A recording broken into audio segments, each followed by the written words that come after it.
St George's Day tomorrow, we were just talking about whether or not Labour is the true party of the English patriots. That's what Keir Starmer has to say. And Alex Deane referenced an article that was in the Times yesterday.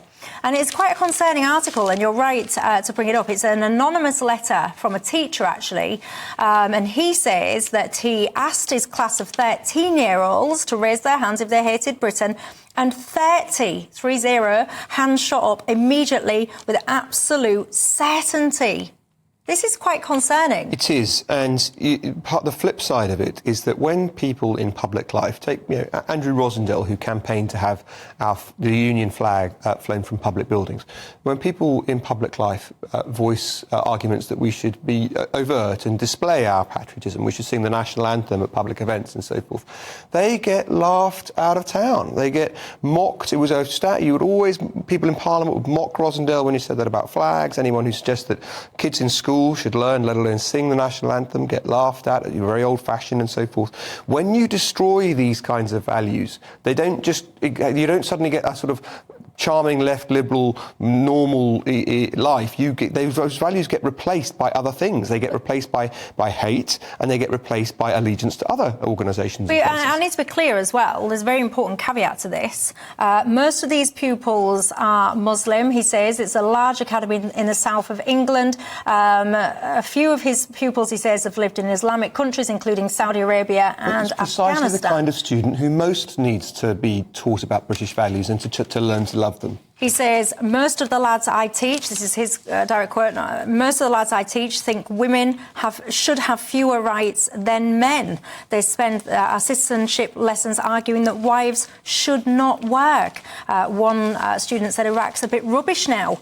He was talking about the loss of Saddam Hussein, and apparently it's blame that he then places on the British. Peter Edwards, what do you admit to this? Well, those comments are really concerning, but I'd be very wary of extrapolating a wider truth. I've spent a huge amount of time in East London campaigning with British Muslims in the Labour Party who are proud to be British, and I never heard anything like this. So I'm wary of perhaps implying that one article is more representative. But surely you're not suggesting that this teacher's lying, though, is he? No, I haven't said that. Yeah, so this is obviously his experience in his school and 30 kids. He talks about as well, he says that actually curriculums, to the extent pupils pay attention to them, can be a powerful tool to mould society. Children are being taught to hate our country. Nothing but national guilt, national guilt, national guilt. And the point I might make to you, Peter, is both of those things can be true at once. The adults you've been campaigning alongside, there are plenty of British Muslim councillors in the Conservative Party and members of Parliament and in both parties, and of course, and they are patriotic. But the generation below, the generation at school, are being taught nothing but hate. And if there is radicalisation... Well, nothing but hate. That's quite an extreme statement. Nothing but hate about our country. Nothing about our country is good. All that you need to learn about British history is about things that we've done wrong in the past. That's what I meant. And you're right to pull me up on it. But the point I was making is that it's the younger generation who are radicalised, not their parents, who often came here precisely because they wanted a more liberal democratic society.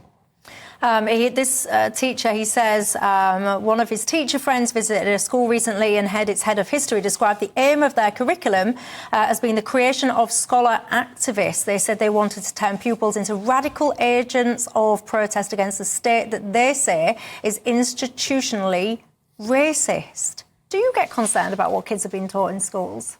Well, I'm wary of saying too much because I haven't been in a secondary school for so long. And again, what you read out, that's a very overtly political statement by a teacher. So I don't think that is appropriate. Now, I hope they're not saying those things in a classroom and they're keeping those to their pub or their family or wherever else. But I do think it's right that children learn about the evils of British Empire, but that has got to be done with proportion and balance and fairness. Do you think they do enough to teach about the positives? I don't know. I'm sorry, because you have to ask a teacher that. I've not been in a secondary school classroom for 25 years, so I have no clue. Do you think? Would you enough I think that if you're thinking about what's emphasised and de-emphasised, I bet you get a lot on the slave trade and very little to nothing on Wilberforce and Britain stopping the slave trade internationally, at the cost of many British sailors, of course. Cost of the lives of many British sailors. Will you be doing anything tomorrow to mark St George's Day? I think it's my patriotic duty to support my local pub, which I will do. And if I can manage it, the timing's a bit awkward, but I'm going to try to go to church. Will you, Peter, be doing anything? I don't normally, but I should also say, isn't it Shakespeare's birthday as well? It is, and Death Day, same day. I think we should have a bank holiday, quite frankly. Would you be up for that? Do you think that's a good idea, St George's Day, get a bank holiday or not?